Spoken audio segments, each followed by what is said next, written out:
Como é que eu faço para dividir os meus pastos numa chip? Pessoal, primeiro lugar que eu quero falar com vocês aqui hoje é a gente conceituar o que é a chip, né? Inclusive, se vocês quiserem conhecer a chip da Fazenda Uberaba, é só você clicar aqui que eu vou deixar no card uma playlist com vários vídeos sobre a chip lá da Fazenda Uberaba. A chip, gente, é a terminação intensiva a pasto. É um sistema de produção intensivo onde a gente compara os ganhos de peso dele aos ganhos de peso do confinamento. É o mesmo nível de intensidade. E a gente faz ele na fazenda com vários intuitos, desde o intuito de ter um investimento de retorno mais rápido, ou talvez um investimento de retorno com maior rentabilidade, se você fizer ele bem planejado, mas para mim um dos principais intuitos de uma chip ou de um confinamento é concentrar a lotação, para você poder folgar o restante da lotação da fazenda. Um outro benefício da chip que a gente pode avaliar antes da gente dividir o pasto é que nela, por você ter essa concentração de animais ali, você consegue diluir mais os custos fixos da fazenda. Quanto mais você passa a aplicar isso, mais você concentra animais, sobe a lotação da fazenda e o custo fixo ele diminui, impactando diretamente na diária do animal.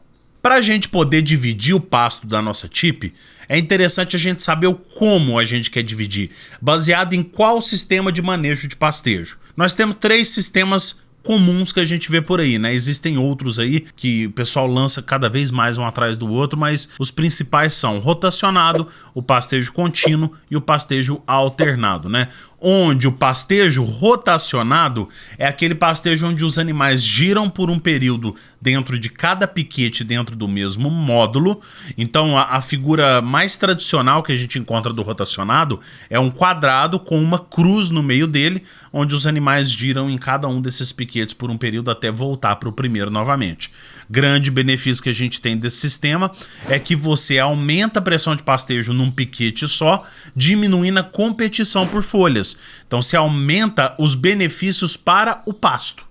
Porque você evita que o animal fica comendo num lugar só, evita que o animal fica escolhendo folha, aumentando a proporção de talo. Não, o animal vai comer a massa como um todo e ele abaixa todo o dossel forrageiro, deixando que o capim recupere assim com muito mais velocidade, porque tem isso daí, né? Se o capim voltar só naquela área que a gente chama de zona de crescimento ótimo, a gente tem uma velocidade de crescimento muito maior e o rotacionado permite, por causa disso, aumentar a lotação dentro desse próprio sistema, né? A gente costuma dizer lotação na casa de 20, 30, 40%. E quando a gente aduba, a gente aproveita muito mais desse benefício. Já o pastejo contínuo, que não vai precisar fazer divisão nenhuma, né? Então, se for escolher fazer o pastejo contínuo, a gente nem precisa assistir esse vídeo, que é os animais ficarem em um piquete durante todo o período de tratamento.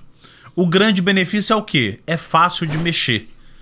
Outro benefício, os animais escolhem as folhas que eles vão comer, aonde eles querem comer. Isso aí aumenta o ganho de peso por animal. Só que por outro lado, você não tem um ganho de peso por área tão interessante assim, porque ele não te permite aumentar a lotação com bastante vigor.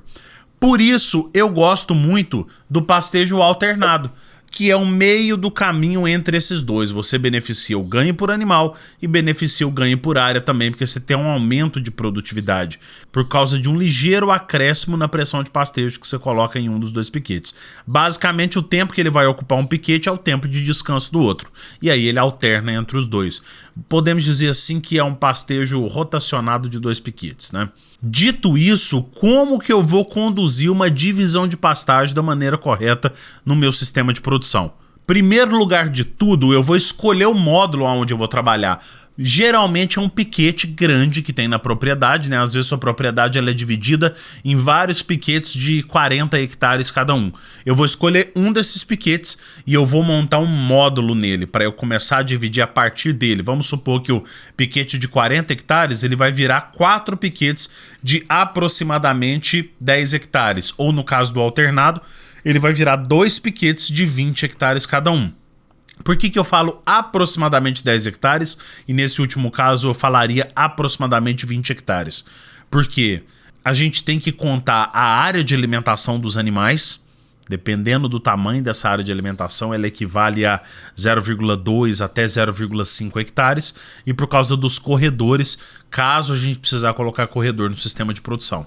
E aí também tem a área de preservação permanente, as áreas na beira de rios, então tudo isso tem que ser levado em consideração também. Quando eu escolho o local onde a minha área de alimentação vai ficar, eu posso partir a divisão do pasto daquele ponto ou daquele ponto puxar um corredor até onde vai ser dividido os piquetes. Isso daí é muito importante, porque todos os pastos têm que ter acesso facilitado a essa área de alimentação. Então essa área de alimentação ela tem que ser de certa forma centralizada ou ter o acesso, o início de corredor ao acesso dela centralizado, né? Isso é muito importante. Depois disso, nós vamos verificar o relevo de toda a região aonde eu vou fazer o piqueteamento. Geralmente a gente escolhe para fazer a intensificação locais que tenham mais facilidade de manejo no relevo, né? Ou seja, locais mais planos, locais onde eu não tenho tanta grota, né? Mas vamos supor que eu escolhi um local que ele é levemente acidentado. O que eu tenho que parar para pensar? Se durante o manejo dos animais eu vou ter, em primeiro lugar, uma mão de obra que estaria disposta a colocar cerca naquele lugar. E segundo ponto, manter a cerca em locais que não forme corredores dentro da área útil das pastagens. Se às vezes eu preciso fazer a cerca torta por causa do relevo, mas no canto dessa cerca ele acaba formando um bico no pasto, esquece, aquele local lá vai ter um sistema de manejo totalmente diferente do restante do pasto. É interessante que eu deixo cantos o mais quadrado ou redondos possível, com ângulos mais abertos, para permitir que os animais tenham acesso igual em todas as áreas. É lógico, né, pessoal? Eu tenho que facilitar para o animal também. Eu não quero que o animal coma de forma diferente nos lugares, mas tem gente que não ajuda, né? Utilize corredores apenas quando necessário. Lembra, corredor representa a área útil sua. Se você vai fazer um corredor, ele tem que ser muito útil nesse ponto. Porque se ele não for, é melhor você levar a área de lazer para o centro mesmo do piquete e fazer a divisão baseada nela. Agora, se é extremamente necessário eu levar essa área de lazer para o canto, aí sim eu vou usar corredor. O que eu falo de evitar corredor em área útil do sistema é fazer corredor que não tenha função exatamente de um corredor. E sim é uma cerca que está muito próxima da outra e acaba fechando o local. Mas se você precisa fazer corredor, aí você faça numa largura aí aproximadamente de 6 a 8 metros, que leva diretamente para a área de lazer. Feito esses pontos, gente, não complica muito a divisão de pastagens. Utiliza com os materiais que você tem, da forma que você já está acostumado a fazer, um pouco mais de fios nas divisões externas do módulo, menos fios e mais espaçamento entre as estacas nas divisões internas. Cada região, cada fazenda tem uma prática diferente. Eu não vou ficar cuspindo para vocês aqui regras do que vocês devem fazer na cerca da propriedade de vocês.